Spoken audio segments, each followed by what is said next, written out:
જય માતાજી મિત્રો, હું છાયાબેન પટેલ તમારું સ્વાગત કરું છું અમારી યુટ્યુબ ચેનલમાં.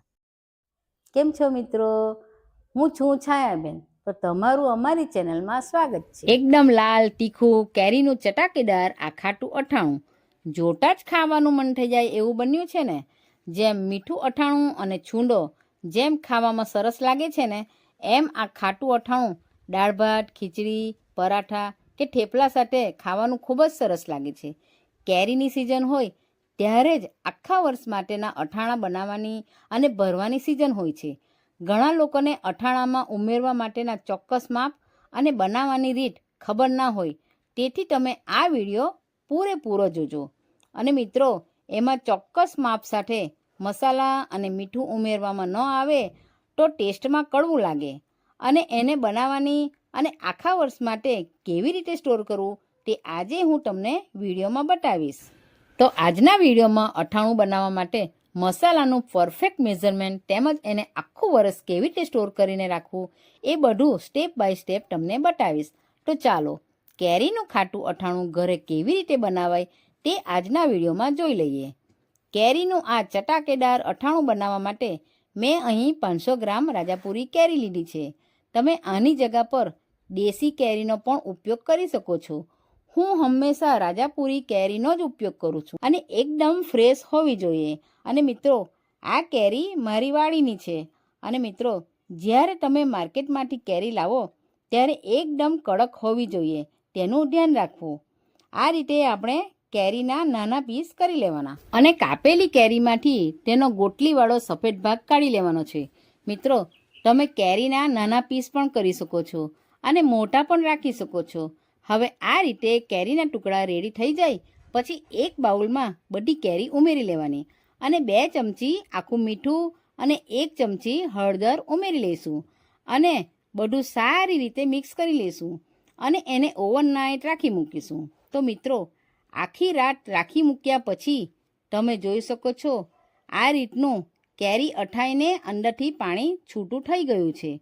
તો હવે આ પાણીને ગરણીના મદદથી કાઢી લઈશું અને 5 થી 10 મિનિટ એમ જ રાખી મૂકીશું, જેથી બધું પાણી નીકળી જાય. હવે આપણે આ કેરીના ચીરિયાને કોટનના કાપડ પર ફેલાવી લઈશું અને જ્યાં સુધી ઉપરનું પાણી સુકાઈને કોરા ના થઈ જાય ત્યાં સુધી રાખી મૂકીશું. તો મિત્રો, તમે જોઈ શકો છો 8 થી 10 કલાક પછી આપણા કેરીના ટુકડા સરસ ડ્રાય થઈ ગયા છે. તમને જોઈને જ ખ્યાલ આવશે અને તમે હાથેથી પ્રેસ કરશો ને તો આમાં બિલકુલ મોઇશ્ચર નથી. ચાલો તો હવે આપણે સામગ્રી જોઈ લઈએ. હવે આપણે સામગ્રીમાં 150 ગ્રામ સિંગતેલ લઈશું. ત્યારબાદ 1.5 ચમચી હિંગ સારી ક્વોલિટીની લઈશું. હવે 1 ચમચી હળદર લઈશું. હવે આપણે કલરના માટે 25 ગ્રામ કાશ્મીરી મરચાંની ભૂકી લઈશું. ત્યારબાદ રાઈના કુરિયા 2 ચમચી લઈશું અને 50 ગ્રામ જેટલા મેથીના કુરિયા લઈશું અને 50 ગ્રામ આખું મીઠું લઈશું. હવે તીખાસના માટે 20 ગ્રામ રેશમ પટ્ટી મરચું લઈશું અને આખા મસાલામાં 4 થી 5 બોર મરચાં, 5 થી 6 લવિંગ અને 10 થી 12 કારા મરી લઈશું. ચાલો તો હવે અઠાણાનો મસાલો બનાવી લઈએ. તો તેના માટે એક પેનમાં 50 ગ્રામ આખું મીઠું ઉમેરી ધીમા તાપે શેકી લઈશું. તમે આની જગ્યા પર ઝીણું મીઠુંનો પણ ઉપયોગ કરી શકો છો, પણ હું તો અઠાણામાં આ જ મીઠું વાપરું છું. હવે આપણે મીઠુંને ઠંડુ થવા દઈશું. 5 મિનિટ ઠંડુ થઈ ગયા પછી એને આપણે એક મિક્સર જારમાં મીઠું લઈ ક્રશ કરી લઈશું. તમે જોઈ શકો છો આપણું મીઠું કેટલું સરસ ઝીણું થઈ ગયું છે. તો હવે એ જ મિક્સર જારમાં મેથીના કુરિયા અને રાઈના કુરિયા ઉમેરી ક્રશ કરી લઈશું. તમારે એને દરદરું જ રાખવાનું છે, તમારે એને પાવડર જેવું નથી ક્રશ કરવાનું. તો ચાલો હવે એક કઢાઈમાં 150 ગ્રામ સિંગતેલ ઉમેરી લઈશું. તમે સિંગતેલની જગ્યા પર રાઈના તેલનો પણ ઉપયોગ કરી શકો છો, પણ મિત્રો, જનરલી આપણા ગુજરાતીઓ છે તે ફક્ત સિંગતેલનો ઉપયોગ કરીને જ બનાવે છે. સિંગતેલ વગર તો ગુજરાતીઓને ચાલે જ નહીં. તો તેલને આપણે સરસ ગરમ કરવાનું છે. આ રીતે ધુમાડો નીકળે ત્યાં સુધી કરવાનું. પછી આપણે તેમાં 2 થી 3 રાઈના કુરિયા દાણા ઉમેરીને ચેક પણ કરી લેવાનું. હવે ગરમ તેલમાં અને એમાં 5 થી 6 લવિંગ, 10 થી 12 કારા મરી અને 4 થી 5 બોર મરચાં ઉમેરી લઈશું. જે મીઠું ક્રશ કરેલું તે ઉમેરી લઈશું અને બરાબર મિક્સ કરી લઈશું. થોડીવાર આપણે મીઠુંને તેલમાં સાતળી લઈશું જેથી મીઠું બરાબર શેકાઈ જાય. પછી તેમાં મેથીના કુરિયા અને રાઈના કુરિયા જે આપણે મિક્સર જારમાં દરદરું કર્યું હતું તે ઉમેરી દેવાનું છે. મિત્રો, ઘણા લોકો ફક્ત મેથીના કુરિયાનો જ ઉપયોગ કરતા હોય છે, પણ મેં અહીં બંને લીધું છે. હવે એમાં 1 ચમચી હિંગ ઉમેરી લઈશું. અહીં હિંગ આપણે સારી ક્વોલિટીની જ લેવાની છે અને ઢાંકણ ઢાંકી દઈશું જેથી આપણો મસાલો અંદર બરાબર શેકાઈ જશે. અને આ અથાણામાં હિંગની સુગંધ અને સ્વાદ હોવો ખૂબ જ જરૂરી છે.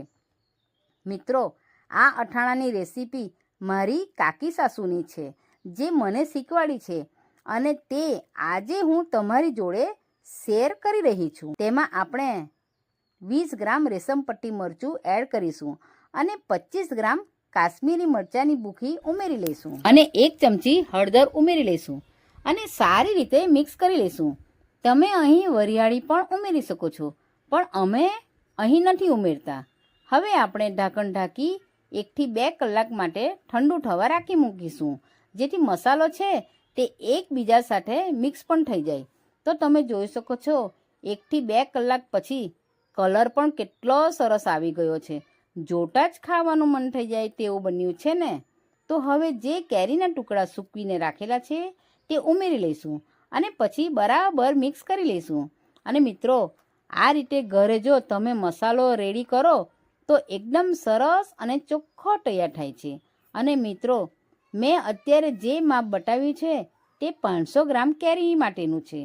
તમે જો કેરીની ક્વોન્ટિટી વધારે લેતા હોય તો પછી બધી જ વસ્તુની ક્વોન્ટિટી વધારે લેવાની. અને જો આ પ્રમાણે ખાટું અથાણું બનાવવામાં આવે ને તો આ અથાણું આખું વર્ષ આવું જ લાલ ચટાકેદાર જળવાઈ રહે છે અને ખાવામાં પણ ખૂબ જ સરસ લાગે છે. અને બજારના રેડી કરેલા અથાણા કરતાં ઘરે એકદમ સરસ અને ચોખ્ખું અથાણું અને એ પણ ઓછા ખર્ચની અંદર રેડી થાય છે. ચાલો તો હવે બરણીમાં પણ ભરી લઈએ. અહીં મેં બરણીને તડકામાં સૂકવીને લીધી છે. હવે આપણે તેમાં પહેલાં નીચે થોડો મસાલો ઉમેરી લેવાનો છે અને પછી થોડું થોડું ચમચાના મદદથી અથાણું ભરતા જઈશું અને આ પ્રમાણે એને પ્રેસ કરી લેવાનું છે. તમે આ અથાણું બીજા કે ત્રીજા દિવસથી ખાવામાં ઉપયોગ કરી શકો છો. મિત્રો, આ જે મેથીના અને રાઈના કુરિયા છે તે બધું તેલ ઓબ્ઝર્વ કરી લેશે. તો તેલ મને અહીં થોડું ઓછું લાગ્યું છે, તો અહીં મેં 50 ગ્રામ તેલ ગરમ કરી અને ઠંડુ કરી પછી એડ કરું છું. હવે ઢાંકણ ઢાંકી 2 થી 3 દિવસ પછી આપણું અથાણું ખાવા માટે રેડી છે. અને મિત્રો, આ અથાણામાં તેલનું લેયર ઉપર હોવું જરૂરી છે. મિત્રો, આ જે તેલ ઉપરથી ઉમેર્યું છે તે આપણા અથાણામાં પ્રિઝર્વેટિવનું કામ કરશે, તો આપણું અથાણું જલ્દીથી ખરાબ નહીં થાય. તો બસ આ પ્રમાણે તમારે ખાટું અથાણું બનાવી ચોક્કસથી ટ્રાય કરજો. તો આપણું તીખું ચટાકેદાર અથાણું ખાવા માટે રેડી છે. તો તમે ક્યારે બનાવો છો તે નીચે મને કોમેન્ટ કરીને જણાવજો. તો ચાલો ફરી મળીશું આપણે એક નવી રેસીપી સાથે. આવી જ અવનવી રેસીપી જોવા માટે અમારી ચેનલને સબસ્ક્રાઈબ કરો અને બાજુમાં બેલ આઇકન દબાવવાનું ભૂલતા નહીં, જેથી નવી નવી રેસીપીની નોટિફિકેશન આવતી રહે. તો ચાલો મળીએ બીજા વિડીયોમાં. આવજો.